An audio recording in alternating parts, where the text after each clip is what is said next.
اللهم صل على محمد وآل محمد. اللهم قل لوليك الحجة ابن الحسن صلواتك عليه وعلى آبائه في هذه الساعة وفي كل ساعة وليا وحافظا وقائدا وناصرا ودليلا وعينا حتى تسكنه أرضك طوعا وتمتعه فيها طويلا. اللهم بحق محمد وعلي وموسى وعلي وجعفر وموسى. اللهم صل على محمد وآل محمد.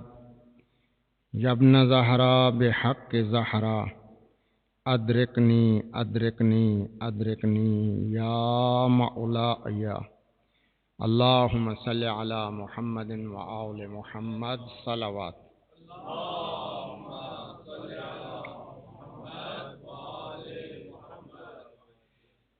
حسبنا الله ونعم الوكيل.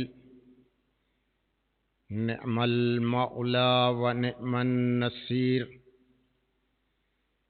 لا حول ولا قوة إلا بالله العلي العظيم. بسم الله الرحمن الرحيم.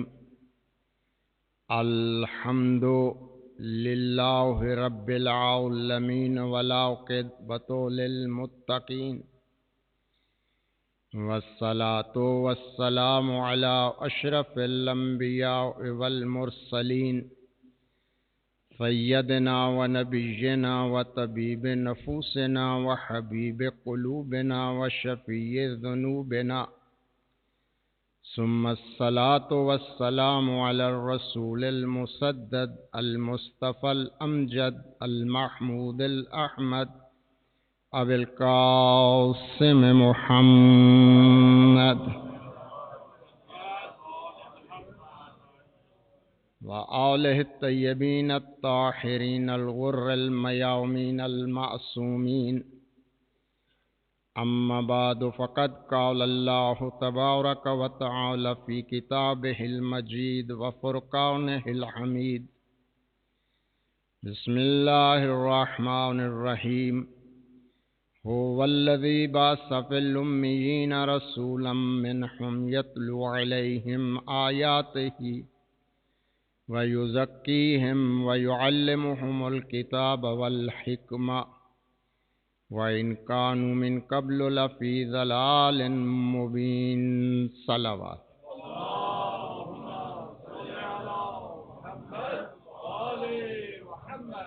خالق بے مثل و بے مثال اپنے کلام اعلیٰ میں ارشاد فرما رہا ہے کہ میں وہ ہوں کہ جس نے امیوں میں ایک رسول مبعوث فرمایا. وہ رسول آیات الہیہ کی تلاوت کرتا ہے، لوگوں کا تزکیہ نفس کرتا ہے، لوگوں کو کتاب کی تعلیم دیتا ہے اور اپنی شریعت لوگوں تک پہنچاتا ہے. اور یہ کام رسول اس لیے کرتا ہے کہ اس سے قبل لوگ کھلی گمراہی میں غرق تھے. ایک صلوات پڑھیں محمد وآل محمد.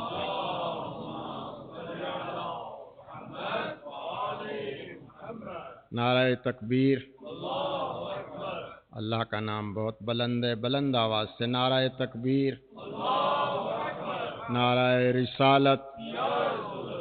نعرہ رسالت. نعرہ حیدری. نعرہ حیدری. حسینیت. حسینیت.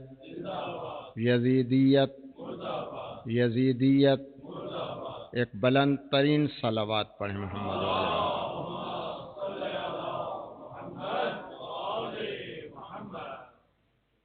متواتر آپ احباب کی خدمت میں سورہ جمعہ کی اس آیہ مجیدہ کے بارے میں گفتگو ہو رہی ہے، جس میں خالق کائنات اپنے مرسل نبی کی 4 ذمہ داریوں کا تذکرہ کر رہا ہے.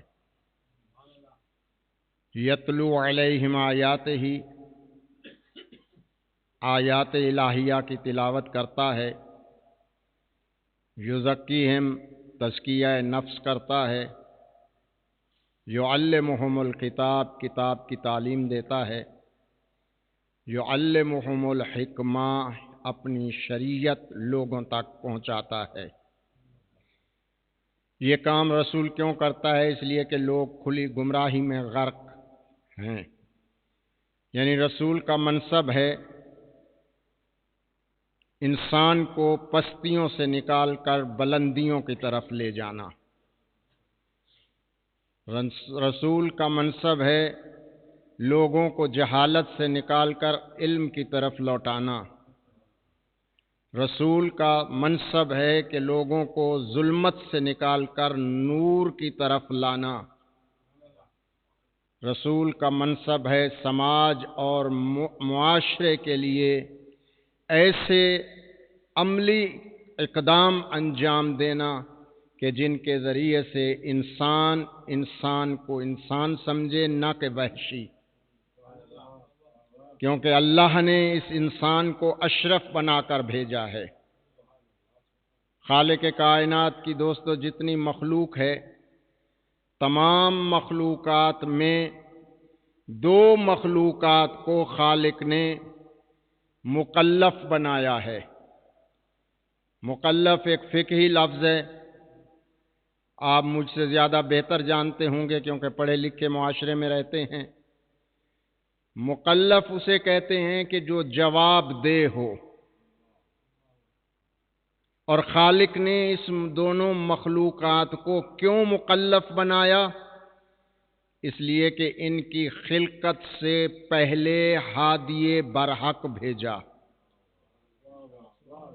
ہدایت کنندہ بھیجا، بعد میں انسان کو اور جنات کو خلق کیا۔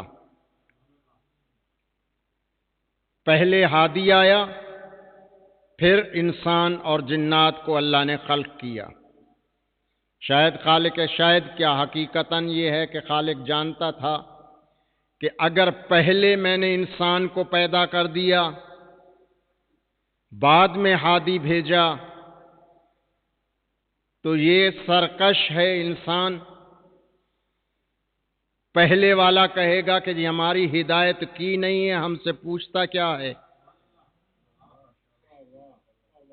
لہذا خالق کائنات نے انسان کی فطرت کو سمجھتے ہوئے فطری تقاضوں کو پورا کیا، پہلے ہادی بھیجا، بعد میں انسان کو بھیجا اور مکلف بنا کر بھیجا، جن پر تکلیف شرعی لاگو ہوتی ہے، جن پر یہ احکامات فقہیہ لاگو ہوتے ہیں۔ یعنی روز قیامت اللہ ان دو مخلوقات سے پوچھے گا کہ تم نے دنیا میں جا کر کیا کیا، کس طرح زندگی گزاری، آیا مجھ اللہ کی اطاعت کی یا نہیں کی؟ ان تمام سوالوں کے جوابات آپ مجھ سے زیادہ بہتر جانتے ہیں کہ مرتے وقت جو آپ تلقین پڑھتے ہیں، ان سوالوں کا وہاں پہ جواز پیدا ہوتا ہے کہ اللہ یہاں سے پوچھنا شروع کر رہا ہے کہ جس کو رب مانتے تھے اس کی اطاعت کرتے تھے یا نہیں کرتے تھے۔ میں اس طرف نہیں جا رہا، میرا موضوع کچھ اور ہے، کیونکہ آج بہت زیادہ فرمائشات ہوئی ہیں، لیکن ان فرمائشات کے پیچھے دو امر مضمر ہیں۔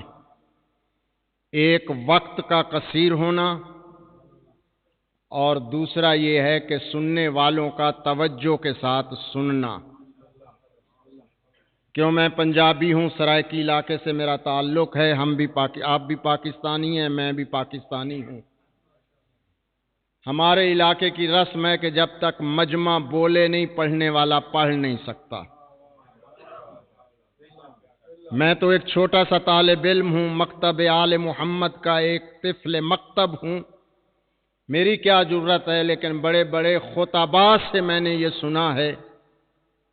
اظہر حسن زیدی مرحوم آل اللہ مقامہ، علامہ رشید ترابی جیسے بڑے بڑے خطیب کہا کرتے تھے جب تک تم نہیں بولو گے تو میں پڑھوں گا کیا؟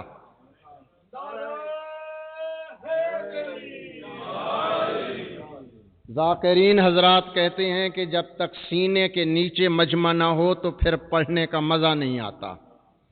آپ اتنی دور دور بیٹھتے ہیں، جوان تو چلو نہیں بیٹھنے چاہیے، اس لیے کہ بوڑھوں کو ٹیک لگا کے بیٹھنا چاہیے یا کرسیوں پر بیٹھنا چاہیے، لیکن دوستو جوانوں کو تو سینہ تان کے آگے آ کے بیٹھنا چاہیے اور یہ دنیا کو بتانا چاہیے کہ ہم علی والے ہیں، نہ کسی سے ڈرتے ہیں نہ کسی سے جھکتے ہیں.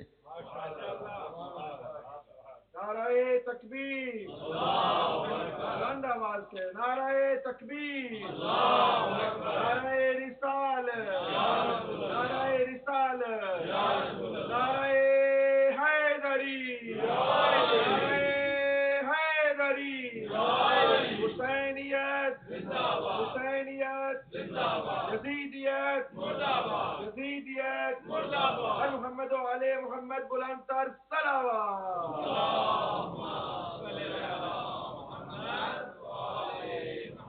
یہ ابھی حکم نامہ ملا ہے، اس کے بارے میں بھی مجھے ایک دو باتیں کرنی ہیں کہ یہ ہدایت ٹی وی والے حضرات تشریف لے آئے ہیں. مجھے بتانے کی یا کہنے کی ضرورت نہیں، آپ مجھ سے زیادہ بہتر جانتے ہیں کہ ہدایت ٹی وی کتنا ایک عزاداری کے لیے اور مشن حسینیت کے لیے بلکہ دین مقدس اسلام کے احیاء کے لیے کتنا بڑا کام کر رہا ہے. لہذا آپ لوگ اگر اس طرف توجہ نہیں کریں گے، میں کہا کرتا ہوں کہ شرق و غرب کا میڈیا اتنا مضبوط ہے اور طاقتور ہے کہ وہ ایک لمحے میں ادھر کی بات ادھر پہنچا دیتا ہے. اگر ہمارے پاس بھی ایسا میڈیا ہو تو ہم بھی اس سے استفادہ کر سکتے ہیں. لہذا وہ تو ہے نا کہ جتنا گڑ اتنا میٹھا، یہ پنجابی کی مثال ہے نا. جتنا آپ تعاون کریں گے اتنا وہ ترقی کرے گا، اور جتنا آپ ہاتھ کھینچیں گے پھر روز قیامت سب کو جواب دینا پڑے گا. ویسے تو میجر صاحب کو جواب دینا پڑے گا، لیکن اگر ہم تعاون نہیں کریں گے، اس کا ساتھ نہیں دیں گے تو یقیناً روز قیامت ہم سے بھی پوچھا جائے گا کہ ایک تمہارے لیے ذریعہ تھا لوگوں تک بات کرنے کا، پہنچانے کا، تم نے اس سے استفادہ کیوں نہیں کیا؟ ایک بلند ترین صلوات پر تھوڑی سی آواز.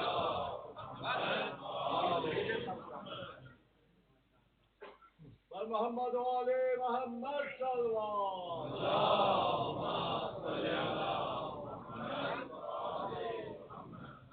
تو عرض کر رہا تھا کہ اللہ نے پہلے ہادی برحق بھیجا، پھر انسان اور جنات کو خلق کیا. یہاں پر سوال پیدا ہوتا ہے کہ انسان بھی ایک مخلوق ہے، جنات بھی ایک مخلوق ہے. عالم اسلام اس بات پر متفق ہے کہ ہادی برحق آنے والے حضرت آدم علیہ السلام سے لے کر ختمی مرتبہ تک 1,24,000 انبیاء جو ہادیان برحق بن کر آئے وہ انسان کی اصلاح کرتے رہے. جنات کے لیے الگ ہادی نہیں آیا. اب انسان کے مقابلے میں جب وہ بھی مکلف ہیں، ان پر بھی تکلیف شرعی لاگو ہے، وہ بھی جواب دہ ہیں، تو روز قیامت سوال کر سکتے ہیں نا اللہ سے کہ ہمارے لیے تو ہادی بھیجا نہیں تھا، ہم جواب کہے کا دیے؟ سوال ہے یا نہیں ہے؟ مطالعہ کیجئے قرآن کا اور احادیث کا، اسلامی کتابوں کا مطالعہ کیجئے. خالق کائنات نے اس کو واضح کر دیا ہے. میں اپنی پچھلی گفتگو سے متصل ہونے کے لیے یہ جملہ کہہ رہا ہوں کہ جس طرح انسان مکلف ہیں اسی طرح جنات مکلف ہیں. جس طرح انسانوں سے پوچھا جائے گا اس طرح جنات سے پوچھا جائے گا. جس طرح واجب پہ عمل کرنا انسانوں کے لیے واجب ہے اسی طرح جنات پر ہے. جس طرح حرام سے بچنا انسانوں کے لیے ہے، اسی طرح جنات کے لیے بھی ہے۔ تمام احکامات شرعیہ جنات اور انسانوں کے مساوی ہیں تقریباً، لہذا چاہیے تھا نا کہ اللہ ان کے لیے بھی ہادی بھیجتا، لیکن اللہ نے ہادی نہیں بھیجا۔ کیوں؟ اس لیے دو ہادیوں کی ضرورت ہی نہیں تھی، اس لیے کہ جو ہادی انسان کے لیے آئے ہیں وہی ہادی جنات کی بھی ہدایت کر سکتے تھے۔ مسلمانوں نے اس پہ غور نہیں کیا ہے، اگر غور کرتے تو اس مسئلے کو نہ اٹھاتے کہ نبی کیسا ہونا چاہیے، کیسا ہے، کیسا نہیں ہے، نبی کا مقام کیا ہے، نبی کا مرتبہ کیا ہے۔ آدم علیہ السلام سے لے کر قبل از ختمی مرتبت 1,24,000 انبیاء کو مذہب تشیع معصوم تصور کرتا ہے۔ یہ تمام ہادیان برحق معصوم ہیں۔ پیغمبر اسلام پر کیونکہ نبوت ختم ہو گئی ہے، رسول فرما رہے ہیں انا خاتم النبیین لا نبی بعدی، میں تمہارا آخری پیغمبر ہوں، میرے بعد کوئی نبی نہیں آئے گا، لہذا رسول بھی ان تمام انبیاء سے افضل عصمت کا مالک ہے، افضل الانبیاء ہے، سردار انبیاء ہے۔ اور معصوم کسے کہتے ہیں؟ علماء اسلام کے نزدیک معصوم کا کیا معنی ہے؟ معصوم کی تعریف کیا ہے؟ دیکھوں گا کہ کتنا آپ میرا ساتھ دیتے ہیں تاکہ اسی حساب سے میں آگے چلوں گا۔ تعریف کرنا چاہتا ہوں کہ معصوم کہتے ہیں ہم شیعان حیدر کرار 1,24,000 انبیاء کو معصوم سمجھتے ہیں، اور اسی کے ساتھ پہلے امام سے لے کر آخری امام تک سب کو معصوم سمجھتے ہیں۔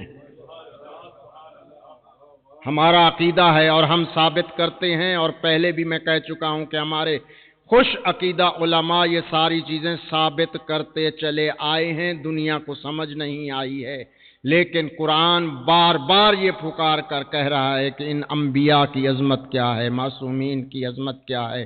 کل میں نے ایک جملہ کہا، اسی سے متصل ہونا چاہتا ہوں کہ قرآن محمد و آل محمد کے کردار کا نام ہے۔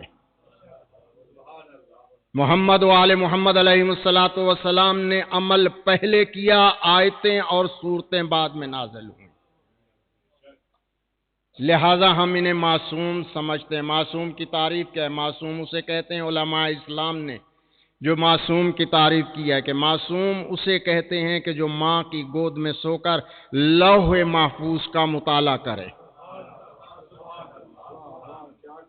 میں کہا کرتا ہوں کہ معصوم کی یہ تعریف جو عالم اسلام کر رہا ہے، یہ معصوم نبی کی تعریف ہے کہ ماں کی گود میں سو کر لوح محفوظ کا مطالعہ کرے، بلکہ تمام عصمتوں کی تعریف یہ نہیں ہے، بلکہ اس سے ہٹ کر کہوں گا کہ یہ فقط انبیاء کی تعریف ہے، کہ انبیاء کے بارے میں ہے کہ ماں کی گود میں سو کر لوح محفوظ کا مطالعہ کرنے والا نبی معصوم ہوتا ہے۔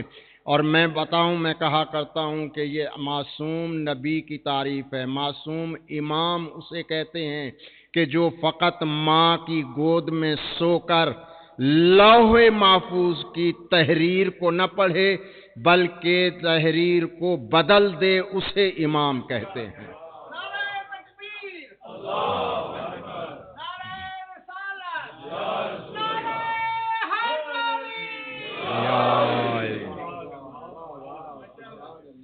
معصوم امام اسے کہتے ہیں کہ جو ماں کی گود میں سو کر لوح محفوظ کی فقط تحریر کو نہ پڑھے بلکہ تحریر کو بدل دے، اسے امام کہتے ہیں۔ علامہ مجلسی علیہ رحمہ نے علامہ طبری تاریخ طبری میں رقم طراز ہیں، لکھتے ہیں کہ دربار پیغمبر سجا ہوا ہے، پیغمبر اسلام منبر پہ بیٹھ کے خطبہ ارشاد فرما رہے ہیں، ایک شخص گھر سے نکلتا ہے، ذہن میں ایک سوال لے کے آتا ہے بارگاہ رسالت میں کہ جا کر سوال کروں گا، پورے خطبے کے دوران چپ کر کے بیٹھا رہتا ہے، کیونکہ نبوت پر ایمان کامل رکھتا ہے، لہذا بات نہیں کرتا۔ جب مجمع خطبہ ختم ہوتا ہے سارے لوگ چلے جاتے ہیں، یہ بھی اٹھ کر چلا جاتا ہے۔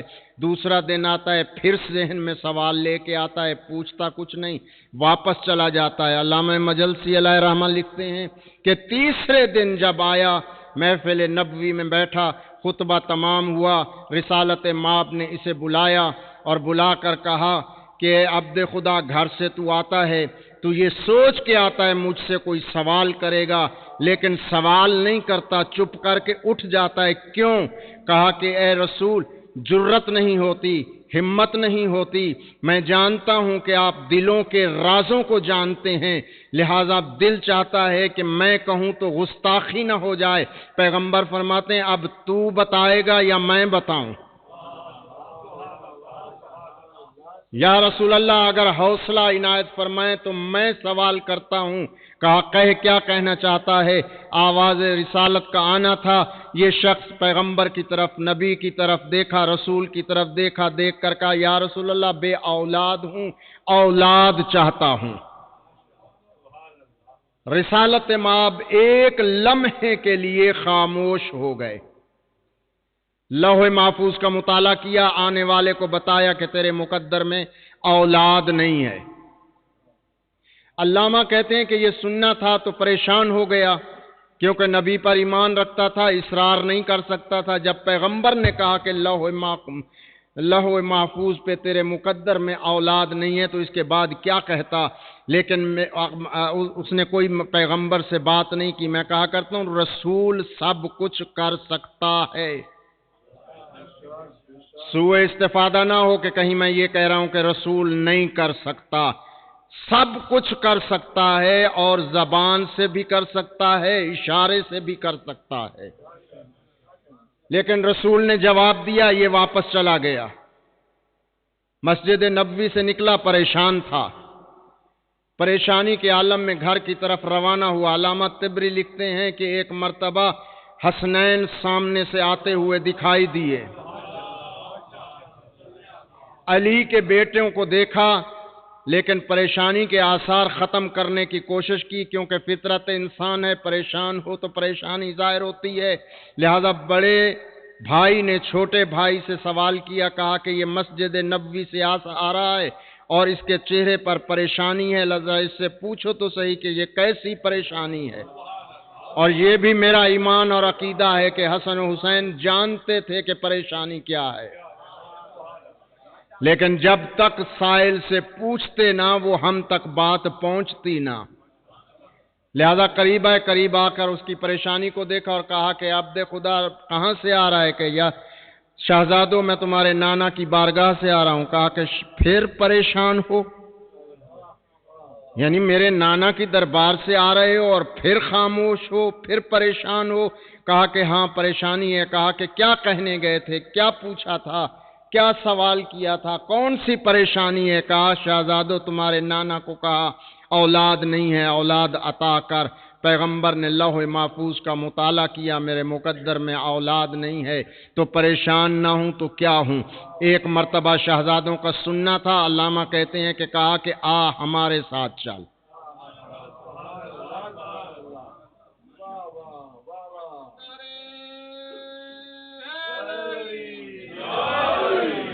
اگر اتنا ڈھیلا نعرہ مارنا ہے تو پھر نہ مارو، میں پڑھتا رہوں گا۔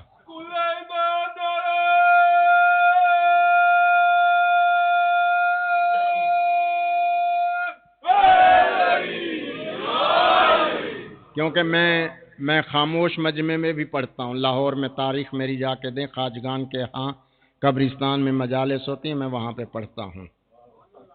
لہذا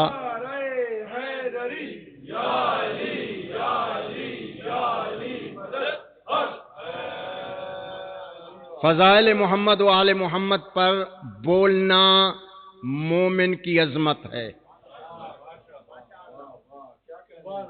مومن کی بلندی کی ایک علامت ہے کہ وہ علی کی علی اور اولاد علی علیہم السلام کی فضیلت پر خوش ہو کر جب بولتا ہے تو یقیناً نجف کا والی کہتا ہے کہ یہ میرے ہیں۔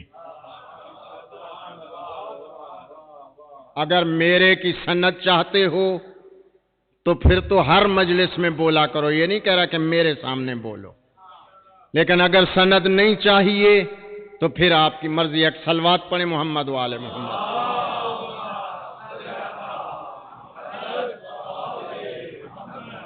علامہ کہتے ہیں کہ شہزادوں نے کہا کہ آ ہمارے ساتھ چل۔ ایک دفعہ شہزادے کو چہرے سے دیکھا، سر سے لے کر پاؤں تک چہرہ سارا دیکھا، دیکھنے کے بعد کہا شہزادو ابھی تمہارے نانا کی بارگاہ سے آ رہا ہوں، ایمان رکھتا ہوں، ایمان کامل رکھتا ہوں نبی پر۔ اگر واپس چلا گیا تو ہو سکتا ہے رسول مجھے پوچھیں کہ مجھ پر اعتماد نہیں تھا۔ کہا دوست بات یہ ہے کہ پہلے اکیلے گیا تھا، اب ہمارے ساتھ جا۔ شہزادے سائل کو اللہم صلی علی محمد، شہزادے سائل کو لے کر بارگاہ نبوت میں آئے۔ ایسے محسوس ہو رہا تھا کہ جیسے رسول انتظار کر رہے ہوں۔ مسجد میں داخل ہوئے، رسالت مآب کی نگاہ اٹھی، کہا شہزادے کیسے آنا ہوا؟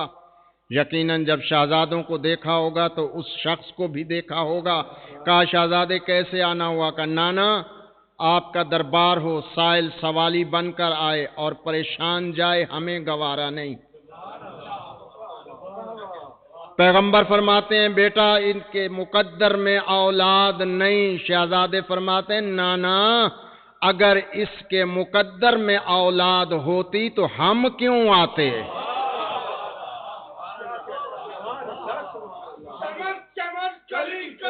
علی علی علی علی علی علی علی علی علی علی علی علی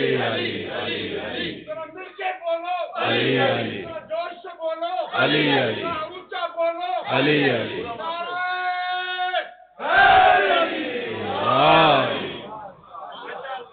نانا اگر اس کے مقدر میں اولاد ہوتی تو پھر ہمیں آنے کی کیا ضرورت تھی؟ کہا شہزادے کیا چاہتے ہو؟ نانا دعا کے لیے ہاتھ آپ بلند کریں، آمین ہم کہتے ہیں، پھر دیکھتے ہیں لوح محفوظ کی تحریر بدلتی ہے یا نہیں بدلتی۔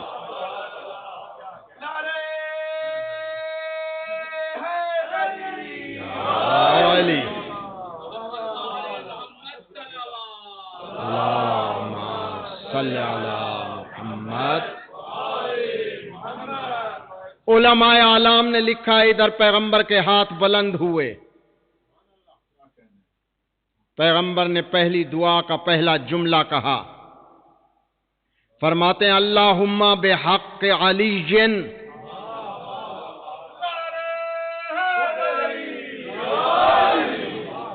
دوسرا جملہ فرمایا اللہم بحق فاطمہ،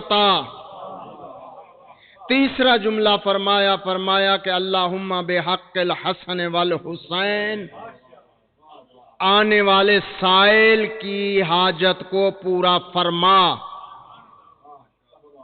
علماء تاریخ نے لکھا ہے کہ ادھر ابھی دعائے رسول ختم نہیں ہوئی تھی، ابھی شہزادوں نے آمین کہی تھی۔ اب رسول نے جب لوح محفوظ کو دیکھا تو آنے والے سائل کو بلایا، سینے سے لگایا اور سینے سے لگا کے کہتے ہیں کہ اللہ نے تمہیں ان حسنین کے صدقے میں ایک نہیں 7 بیٹے عطا کیے۔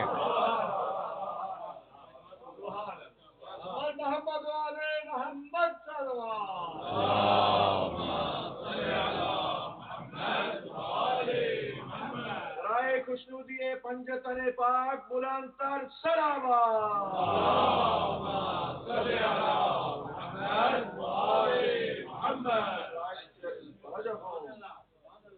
آپ کی سماعتوں کو سلام ہے، جتنا چاہو جیو، کیونکہ علی والوں کو حق ہی ہے کہ دنیا میں جئیں اور بعد میں جنت میں بھی۔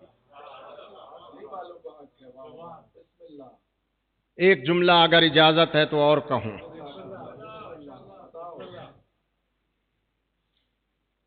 علماء نے لکھا ہے کہ پیغمبر اسلام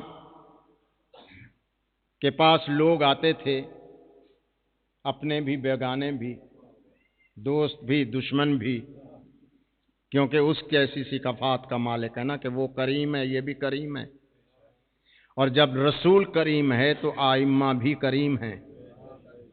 کریم کی تعریف یہ ہے، کریم اسے کہتے ہیں کہ کچھ نہ خود کچھ نہ کھائے، دوسروں کو کھلائے۔ لہذا پیغمبر اسلام کے پاس لوگ آتے تھے اور آ کر کہتے تھے یا رسول اللہ ہمارے لیے دعا کیجیے، بیمار ہیں، مقروض ہیں، پریشان ہیں، کوئی بھی ضرورت ہے۔ پیغمبر ہاتھ بلند کرتے تھے تو ایک صرف جملہ دعا کا کہتے تھے، میرے مالک یہ تیرے بندے ہیں، میں تیرا رسول ہوں، دعا کر رہا ہوں کہ ان کی حاجت کو بے حق کے امیر المؤمنین قبول فرما، پورا فرما۔ صحابہ کرام نے دیکھا کہ جو بھی آتا ہے پیغمبر امیر المومنین کا نام لیتے ہیں، اپنا نہیں لیتے، ہمارا نہیں لیتے، کسی اور کا نہیں لیتے۔ لہذا پیغمبر سے ہم کہیں گے، بارگاہ رسالت میں آئے کہا یا رسول اللہ یہ کیا بات ہے کہ جب بھی کوئی دعا منگوانے کے لیے آتا ہے تو آپ کہتے ہیں کہ اللہم بحق امیر المؤمنین اقض حاجات، ان کی حاجات کو پورا فرما۔ پیغمبر اسلام فرماتے ہیں پھر اور کیا کروں؟ کہا حضرت کبھی ہمارا نام بھی لے لیا کریں۔ پیغمبر نے جواب دیا ہوگا لیکن مجھے جواب کا پتہ نہیں ہے۔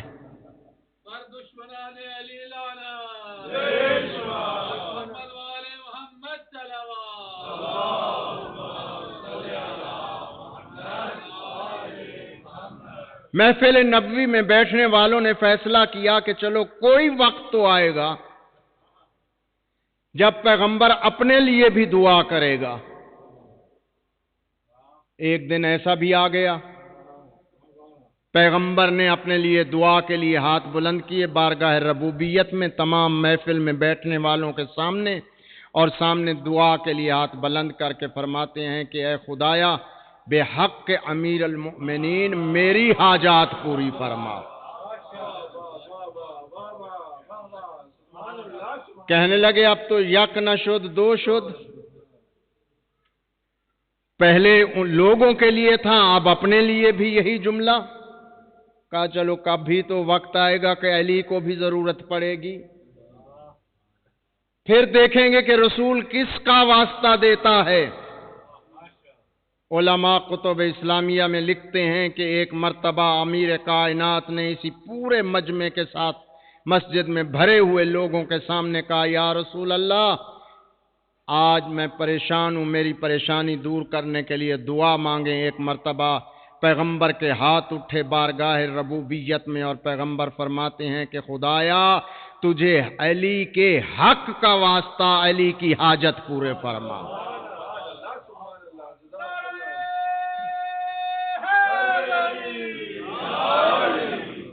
دوستو اور عزیزو، علی اتنی عظمتوں کا مالک ہے، علی اتنی رفعتوں کا مالک ہے۔ اور کل میں نے کہا تھا میری پچھلی گفتگو جو ہے آئندہ وہ تتمہ ہوتی ہے، مقدمہ ہوتی ہے۔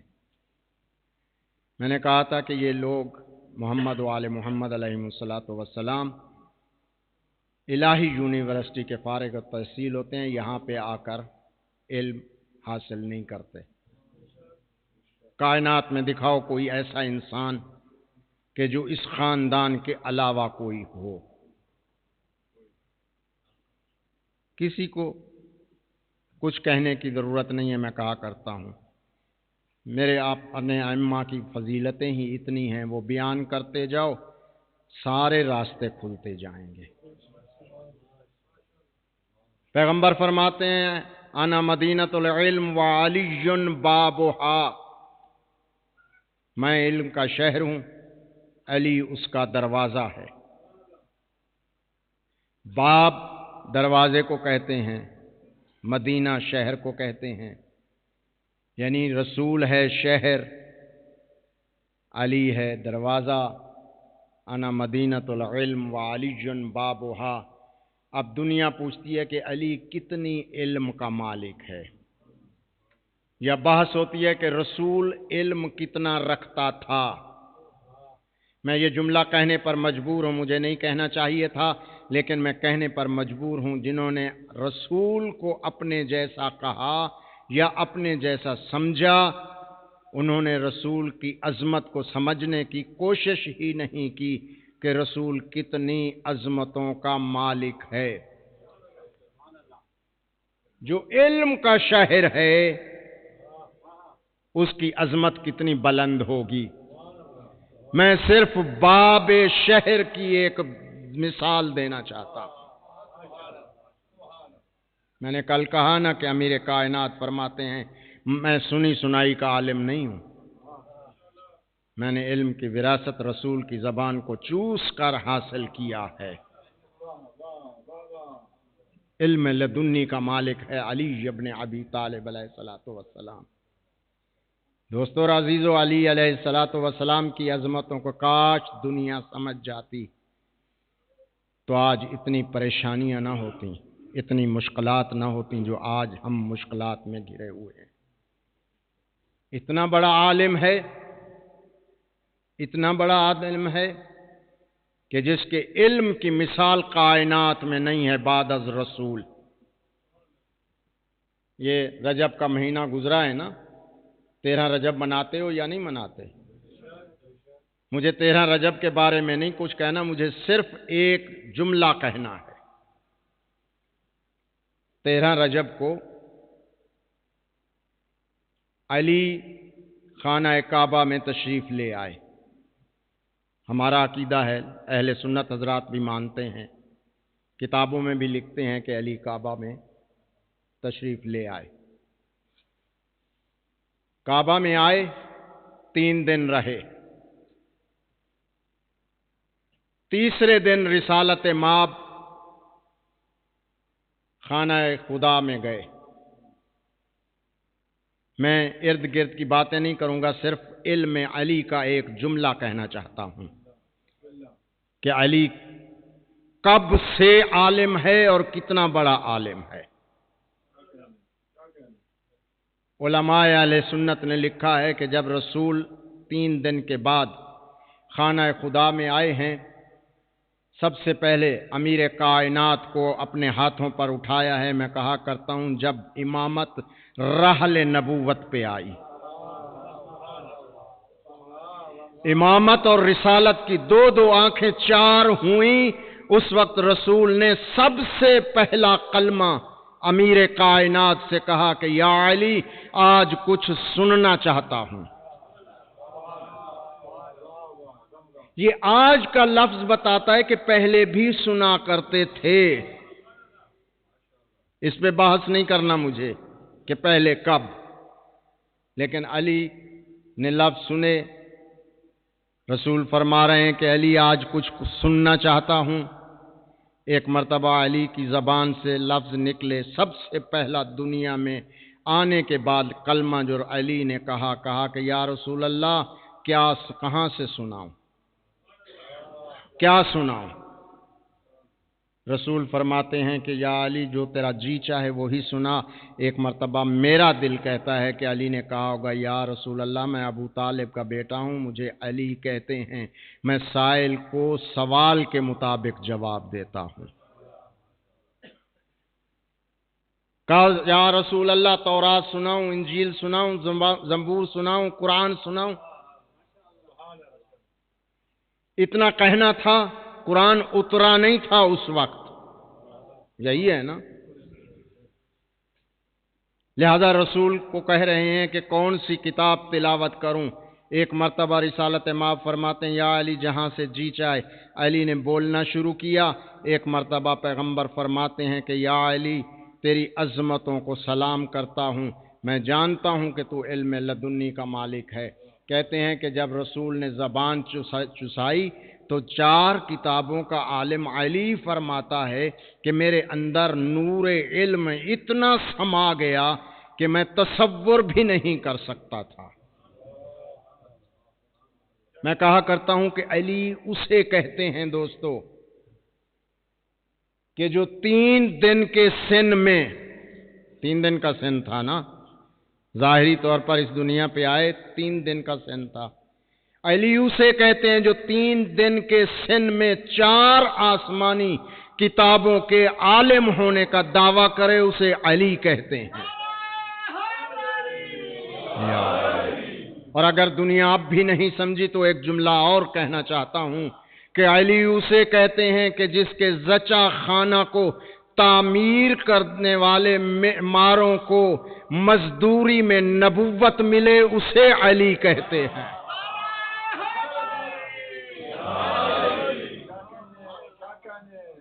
باب علم ہے علی ابن ابی طالب علیہ۔ اسی طرح تو سلونی کا دعویٰ نہیں کیا، اسی طرح تو دعویٰ نہیں کیا، جس کے بارے میں رسول فرماتے ہیں یا علی اگر کوئی تیرے علاوہ یہ دعویٰ کرے گا وہ اسی دنیا میں ذلیل و رسوا ہوگا۔ اپنے بیان کو روک رہا ہوں، وقت کافی سارا گزر گیا، میں نہیں چاہتا ہوں کہ میں زیادہ آپ کا وقت لوں۔ مجھے کہا تو گیا ہے لیکن وقت کی تنابیں میرے ہاتھ میں نہیں ہیں، وہ آپ لوگوں کے ہاتھ میں ہیں۔ میں چاہتا ہوں کہ کہیں پھر یہ مجھے نہ کہا جائے کہ جی زیادہ وقت آپ پڑھتے ہیں۔ مجھے کوئی فرق نہیں پڑتا 2 گھنٹے پڑھوں 3 گھنٹے پڑھوں، کہ مکتب آل محمد کا ایک طالب علم ہوں، ایک طفل مکتب ہوں، لہذا جو کچھ وہاں سے پڑھا ہے وہ آپ تک پہنچانا ہوتا ہے، میرے لیے کوئی فرق نہیں پڑتا۔ ایک بلند ترین صلوات پڑھ۔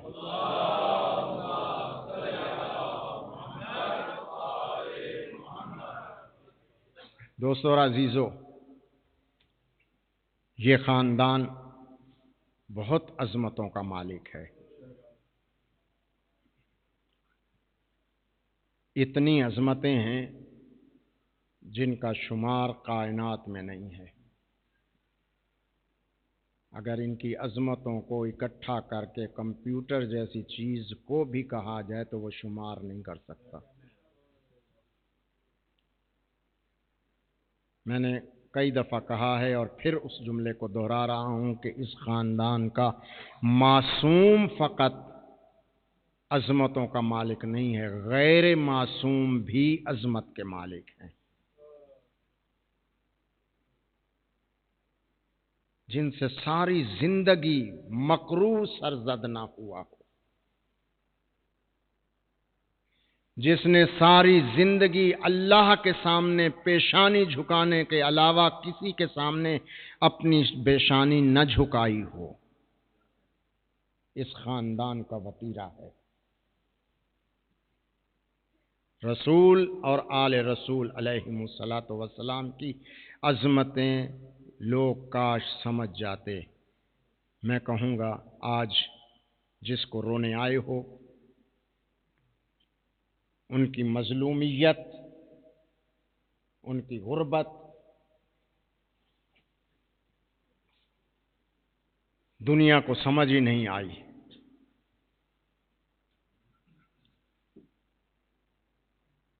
عالیہ بی بی، چادر تطہیر کی وارث زینب کم عظمت کی مالک نہیں ہے۔ کل میں نے کہا کہ جس سے امامت آ کر مشورہ لے اس کی عظمت کتنا بلند ہوگی۔ بڑی محبت تھی بہن اور بھائی کو آپس میں، نہیں رہ سکتے تھے ایک دوسرے کے بغیر۔ تاریخیں کہتی ہیں جب علی نے جناب عبداللہ کے سپرد کیا، اس بی بی کا نکاح ہوا ہے، عبداللہ کو ایک الگ کمرے میں لے گئے۔ اس وقت جب امن کا زمانہ تھا، خاندان رسالت آباد تھا، بستا تھا، اس وقت علی نے جناب عبداللہ کو دیکھ کر کہا، عبداللہ میری اور تو کوئی شرط نہیں ہے، صرف ایک شرط ہے۔ کہ آقا ارشاد فرمائیے۔ کہا عبداللہ اگر کسی وقت میری بیٹی تجھ سے حسین کے ساتھ جانے کی اجازت مانگے، تجھ پر شرعی ذمہ داری ہے، اسے روکے گا نہیں۔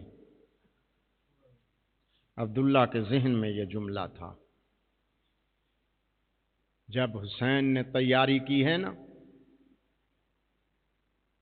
اور مدینے کو چھوڑا ہے، مکہ کی طرف چلے ہیں، احرام عمرہ باندھا، جسے آج مسجد شجرہ کہتے ہیں، جہاں پہ احرام باندھا جاتا ہے۔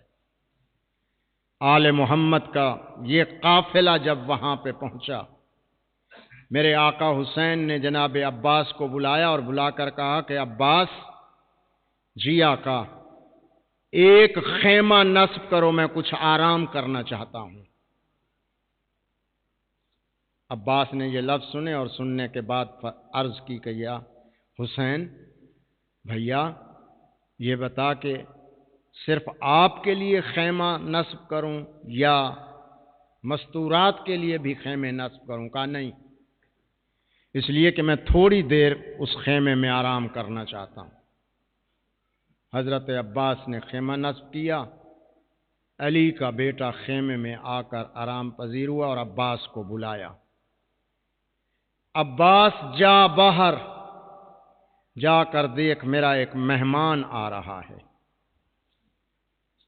روایتیں کہتی ہیں عباس باہر نکلے، سامنے دیکھا کہ ایک سواری آ رہی ہے، اس پر ایک سوار۔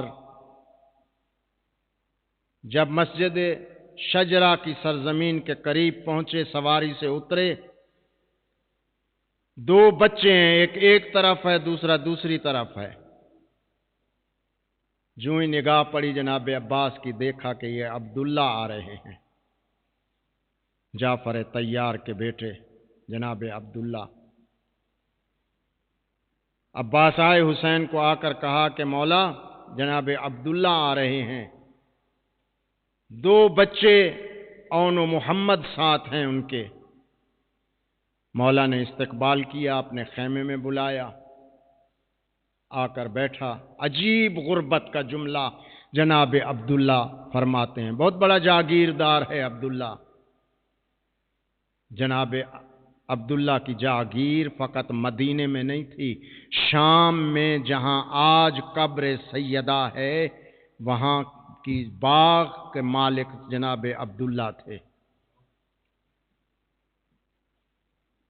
رونے والوں عزاداروں، آئے ہو ماتم کرنے کے لیے، پرسہ دینے کے لیے۔ میں نہیں واضح کر سکتا کہ کس کو پرسہ دو،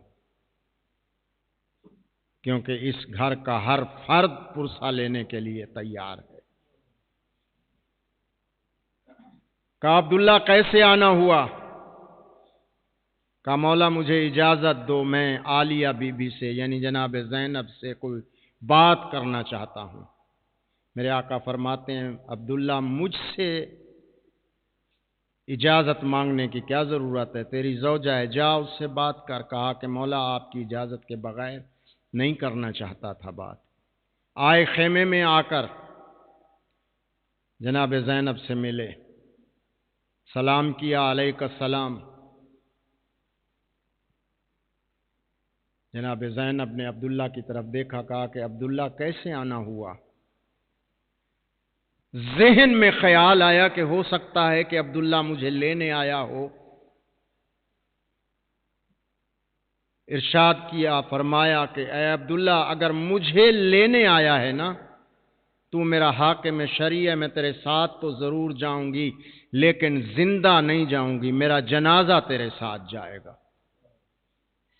عبداللہ کہتے ہیں میں اس لیے نہیں آیا، تو جس طرف جا رہی ہے، جس قربانیوں کی طرف تمہارے قدم بڑھ رہے ہیں، میں اس کی اہمیت کو جانتا ہوں۔ بہت بڑا محاذ ہے جس پہ حسین جا رہا ہے۔ حسین عظمتوں کا مالک ہے، میرے پاس بے بہا دولت ہے، میں آیا اس لیے ہوں کہ جب کوئی قربانی جائے، جب قربانی دینے والوں کے لیے قربانی دی جاتی ہے تو صدقہ دیا جاتا ہے۔ جناب زینب نے یہ لفظ سنے اور کہا کہ عبداللہ تیرے پاس کتنی دولت ہے کہ جو تو میرے بھائی کا صدقہ دینے کے لیے آیا ہے؟ کہا نہیں زہرا کی بیٹی، یہ بات نہیں ہے، مجھے اپنی دولت پر ناز نہیں ہے، میں دولت پر ناز کرنے کے لیے نہیں آیا، میں 2 بیٹے اپنی دولت لے کے آیا ہوں۔ جب تیرا بھائی قربانی کے لیے جائے نا، قربان ہونے کے لیے، تو ایک میری طرف سے قربان کر دینا، ایک اپنی طرف سے قربان کر دینا، اور کہنا کہ یہ حسین عبداللہ اور میری طرف سے صدقہ ہے تیرا جو میں دے رہی ہوں۔ اجرکم علی اللہ رونے والوں، آ گئی وہ رات جسے شب عاشور کہتے ہیں۔ حسین نے ایک مرتبہ اپنے اس رات کے حصے میں ایک حصہ خیام کا ملاحظہ کیا۔ خیام کا ملاحظہ کرتے ہوئے ایک ایک بی بی کے خیمے کے در پہ گئے۔ ہر بی بی اپنی اولاد کو تیار کر رہی تھی کہ صبح عاشور حسین نے قربان ہونا ہے، سب سے پہلے قربانی تم نے دینی ہے۔ ایک خیمہ آیا، ایسا آیا جہاں پہ حسین کے قدم رک گئے، پردہ ہٹایا، دیکھا کہ ایک ماں ہے، 2 بچے بیٹھے ہوئے ہیں، بچوں نے سر جھکایا ہوا ہے، ماں کہہ رہی ہے کہ بچوں تم صدقہ ہو حسین کا، تم نے سب سے پہلے قربانی دینی ہے، اور یاد رکھو اگر تم نے قربانی کا حق ادا نہ کیا تو میں دودھ کا حق نہیں بخشوں گی۔ شہزادے نعیف آواز میں کہتے ہیں اماں اجازت تو لے دینا، ہم قربانی کا حق ادا کریں گے۔ حسین نے یہ دونوں کے لیے روتے روتے زمین پر بیٹھ گئے، وہاں سے اٹھے، دوسرے خیام کا ملاحظہ کیا۔ عاشور صبح کا دن جب نکلا نا، ساری رات اون و محمد تیاری کرتے رہے۔ ماں نے بیٹوں کو بٹھا کے زمین پہ کہا کہ بیٹو میری 3 شرطیں ہیں، ان کو یاد رکھنا۔ سب سے پہلی یہ شرط ہے کہ تم صدقہ ہو حسین کا، یہ جاگیر جو ہے یہ جاگیر ہے علی اکبر کی، میں تمہیں وصیت کرتی ہوں کہ علی اکبر کی جاگیر میں تم نے نہیں گرنا، جاگیر سے باہر جا کے گرنا ہے۔ شہزادے کہتے ہیں ٹھیک ہے ماں، اس پر عمل ہوگا۔ بی بی کہتی ہے دوسری شرط یہ ہے کہ دریا کی طرف دیکھنا تک نہیں،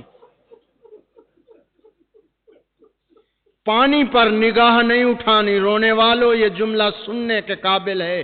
جب حسین کے بارے میں یہ کہا نا کہ حسین کا تم صدقہ ہو، شہزادوں نے کہا کہ ہاں اماں ہم جانتے ہیں، ہمارا بابا ہمیں راستے میں یہی سمجھاتا آیا، تم صدقے کے طور پر جا رہے ہو، لیکن اماں پانی کہا کہ پانی کی طرف نہ دیکھنا، اس لیے کہ میرا اصغر مارا گیا ہے،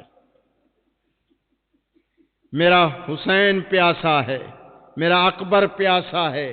ایک ایک شہید کا نام لیا اور کہا کہ خبردار پانی پر تمہاری نگاہ نہ جائے، اس لیے کہ وفا میں حرف آ جائے گا۔ کہتے ہیں اماں ٹھیک ہے۔ تیسری شرط لگائی، کہا کہ بیٹا یاد رکھو جب زینے گھوڑا سے گرنے لگو نا اس وقت ماموں کو آواز نہیں دینی. کہا ماں اس کی کیا وجہ ہے؟ کہا اس لیے کہ میرا بھائی لاشیں اٹھا اٹھا کے تھک گیا، پتہ نہیں صبح سے لاشیں اٹھا رہا ہے، میں نہیں چاہتی تمہاری لاشوں کو بھی آ کر اٹھائے. شہزادوں نے تلواریں حمائل کی، گھوڑے کی زین پر بیٹھے میدان کی طرف اجازت ملی.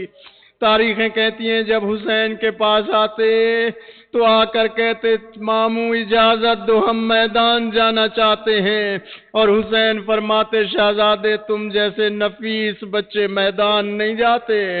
جب ماں کے پاس جاتے تو ماں منہ پھیر لیتی اور منہ پھیر کے کہتی کہ ابھی تک تم زندہ ہو، میں تو تمہارے مرنے کی خوشی منانے کے لیے تیار بیٹھی ہوں.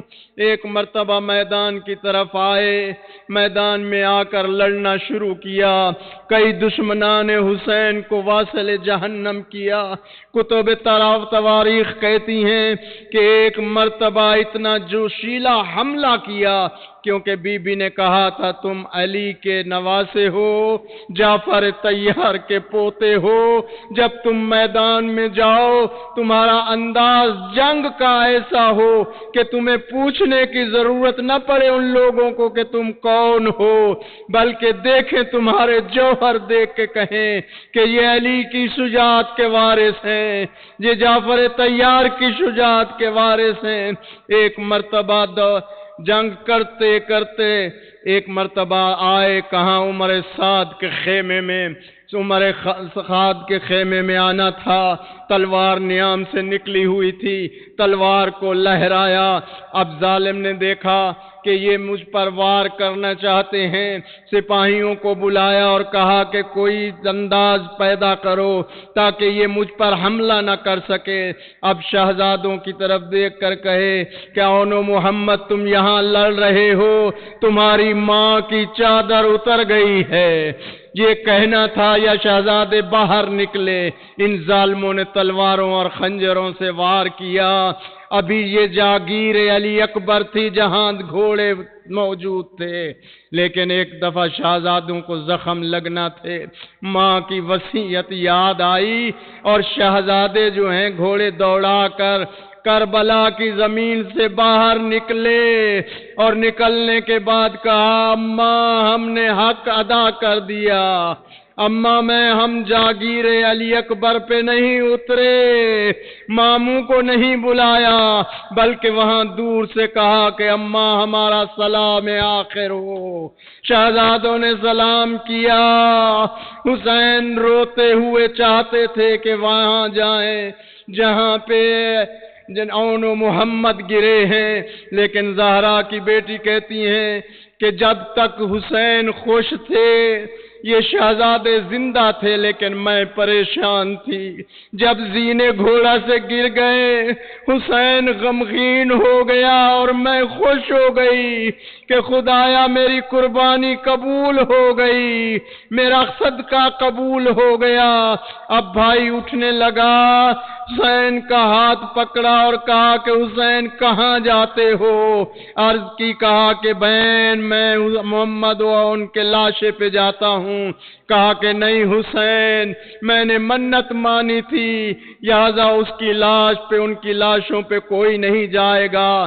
نہ فقط یہ بلکہ شام غریباں اور پھر روز عاشور جب یہ لٹا ہوا قافلہ مقتل سے گزرنے لگا اور بی بی کو اجازت ملی کہ ایک بین کر سکتی ہو، اور رونے والوں کتب مقاتل لکھتی ہیں کہ بی بی اونٹ سے ایسے اتری جیسے بغیر ہاتھوں کے عباس گھوڑے سے اترے تھے.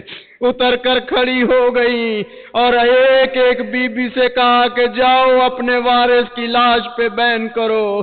ہر بی بی جاتی رہی. حمید ابن مسلم کہتا ہے میں ایک دفعہ سید سجاد کے پاس آیا، میں نے آ کے کہا کہ سجاد آقا یہ بی بی کون ہے؟ اس کا کوئی رشتہ دار نہیں، اس لیے کہ خود نہیں جاتی دوسری بیویوں کو بھیج رہی ہے. میرے آقا فرماتے ہیں اس کے بھتیجے بھی ہیں ہیں، اس کے بیٹے بھی ہیں، اس کے بھائی بھی ہیں، اس کے بھانجے بھی ہیں۔ حمید کہتا ہے میں منتظر رہا کہ کون سا رشتہ پیارا ہے، کیونکہ ظالم نے اجازت دی ہے ایک بہن کی، اس کے تو 2 بیٹے ہیں۔ کہتا ہے کہ میں نے دیکھا کہ بی بی ایک بیٹے کے قریب سے گزر گئی، لیکن ایسے گزری جیسے اس کا کچھ لگتا نہ ہو۔ پھر دوسرے بیٹے کے قریب سے گزری اور گزرتے ہوئے نگاہ نہیں اٹھائی۔ میں سید سجاد کے پاس آیا اور میں نے کہا سجاد اسے کیا بیٹے پیارے نہیں ہیں؟ کہا یہ محبت بھائی میں جا رہی ہے۔ بی بی ایک ڈھیر کے قریب آئی، پتھروں کو خطاب کیا اور کہا کہ اے پتھروں، میرے ہاتھ پس سے گردن بندھے ہوئے ہیں، میرے بھائی کی لاش کو چھوڑ دو۔ ماتم حسین